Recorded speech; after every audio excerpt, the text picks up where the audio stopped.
Olá, sejam todos bem-vindos ao ambiente virtual de aprendizagem da Minipa. Eu sou o professor Ivo Mato e nós vamos falar hoje sobre o tópico medindo frequência utilizando o multímetro digital. No nosso caso, nós vamos utilizar um multímetro digital ET2042D da Minipa. Mas antes de nós entrarmos nas medidas de frequência, como proceder para medir a frequência com multímetro, nós vamos então entender o que é uma frequência. Então, começamos pelo conceito de movimento periódico. Então, movimento periódico é todo aquele que se repete identicamente em intervalo de tempos iguais. O que eu quero dizer com isso? Vocês estão vendo aqui uma oscilação de um pêndulo.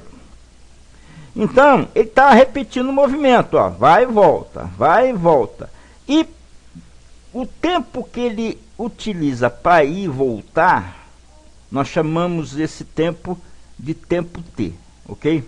Então, no outro movimento, que é o movimento repetitivo, esse tempo ele vai ser idêntico. Ou seja, movimento periódico é todo aquele que se repete identicamente em intervalo de tempos iguais. Então, o movimento é o de ida e volta, né?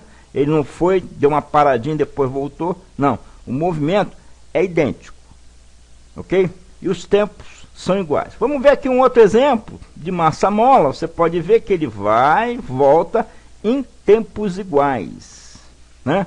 Então, esse movimento é tido como movimento periódico. Agora, nós vamos falar sobre período. Então, nós estamos vendo aqui que existe um tempo de ida e volta. Esse tempo é denominado de período. Então, na área da física, é chamado de período o tempo necessário para que um movimento realizado por um corpo volte a se repetir. Ok? Ok, pessoal, então nós vamos mostrar agora um experimento de física, que é um experimento de massa-mola, né? Então, uma massa presa a uma mola, essa mola possui uma constante K, ok? Aqui nós podemos variar a constante K da mola, ok? Nós vamos deixar em 1. E temos a massa da mola. Então, a massa da mola nós vamos deixar em 5 quilos, ok? Mas nós podemos variar a massa desde 0,1 kg até 10 kg. Vamos deixar na marca de 5. Ok? Aqui nós podemos mover a massa. E nós vamos colocar como condição inicial que a mola está encolhida. Então ela vai partir da posição 5. Ok? Eu vou iniciar então o movimento. Então clicando aqui, você vê que ela vai descendo, né? Vai até o ponto de menos 5 e volta. Ok? Desce e termina aqui. Esse ponto T é o tempo em que vai ser dado para a oscilação do pêndulo massa-mola. Então, agora o que eu vou fazer? Eu vou aumentar aqui para 20 a minha constante e vou iniciar de novo. Ok? Então, nós vamos iniciar ele aqui em 5.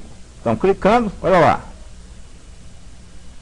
Está vendo que há uma repetição maior do movimento, né? Significa que a frequência, nesse caso, ela é maior, né?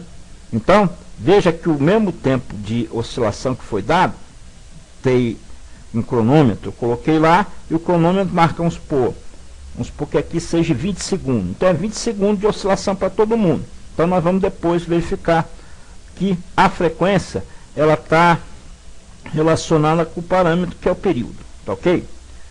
Beleza, então. Ok, pessoal. Então, nós podemos definir frequência. Então, a frequência é uma grandeza física ondulatória que indica o número de ocorrência de um evento, ciclos, voltas, oscilações, etc., em um determinado intervalo de tempo. Então, temos aqui frequência N sobre ΔT. N é o quê? Número de vezes que o evento repete. E o ΔT é o intervalo de tempo que eu estou medindo essas repetições. A medida é dada em Hertz, tá? E nós podemos, então, agora, associar a frequência com o período.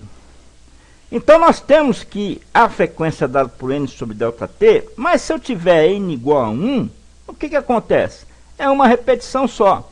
E o intervalo de tempo é quem? É o período, né? O período não é o tempo necessário para uma repetição. Então, eu vou ter que F é igual a 1 sobre T. Então nós temos aqui os dois movimentos que nós fizemos lá no massa-mola, né? Então nós tivemos um primeiro movimento, dado pelas condições, né? E um segundo movimento, onde nós tivemos a variação da constante da mola. Note que no primeiro movimento, o período é dado aqui, ó, ok? E no segundo movimento, o período é dado aqui. Então você pode ver que a frequência, como ela é inversa do período, é 1 sobre t, para um tempo menor, o período sendo menor, a frequência é maior, ok? Agora nós temos outros fenômenos ondulatórios, periódicos, que estão dentro do campo da eletricidade, que é o campo no qual nós atuamos. Nós vamos realizar medidas de quê? De uma tensão. E essa tensão, ela é um movimento periódico. Então nós vemos aqui a produção de uma tensão devido ao fato de você estar rodando uma espira que atravessa um campo magnético, né? Então você pode ver, ó, atravessa o campo magnético e nós temos então o aparecimento de uma tensão. Ok? Aqui no experimento há uma troca da... Nós trocamos, ó, trocou aqui agora o sentido. O movimento continua sendo o mesmo, né? Periódico. E nós vamos agora diminuir a rotação. Diminuindo a rotação, você pode ver que o período da onda aqui, o que aconteceu? Ele se tornou maior. Se ele se torna maior, a frequência ela é menor, ok? Então aqui você está vendo basicamente a representação do gráfico quando a espira está rodando. Então na primeira volta da espira você tem que a corrente, a tensão ela sobe e desce. No segundo movimento ela se torna negativa até positiva. Então você vai ter essa forma de onda aqui, ok? Então você tem o período aqui, ó. O período vai ser esse daqui, né? Esse tempo que ele leva daqui até aqui, ou seja, o tempo para uma repetição. Então, nós vamos, na realidade, medir a frequência da tensão da nossa entrada lá da tomada, ok? E nós vamos verificar que essa frequência ela é de 60 Hz, ok? Então, quando você for medir frequência com o multímetro ET2042D ou qualquer outro multímetro, você está realizando a medida de frequência que é de um movimento periódico.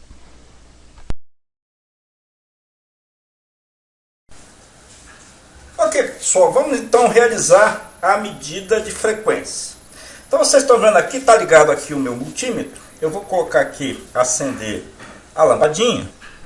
E você pode ver que a bateria já deu sinal de que precisa ser trocada, né? Na hora que nós ligamos, apareceu aqui a bateria dizendo que precisa ser trocada. Mas vamos fazer aqui então a nossa medida, ok? Primeira coisa, eu vou colocar aqui a ponteira preta no com, né? E a ponteira vermelha no verômetro. Note que eu tenho agora a escala de 2K e a escala de 200K, ok? Vou colocar a ponteira para fazer a medição. E vocês podem notar que aparece aqui 0,59, 0,059. Como eu estou numa escala de K, 2K, significa que eu tenho que multiplicar por quanto? Por 1000. Então seria, no caso, 59 Hz, ok? Então, beleza. A frequência da rede é 60. Nós temos aí 59, que tem uma tolerância de erro que está dentro do esperado. Beleza, então.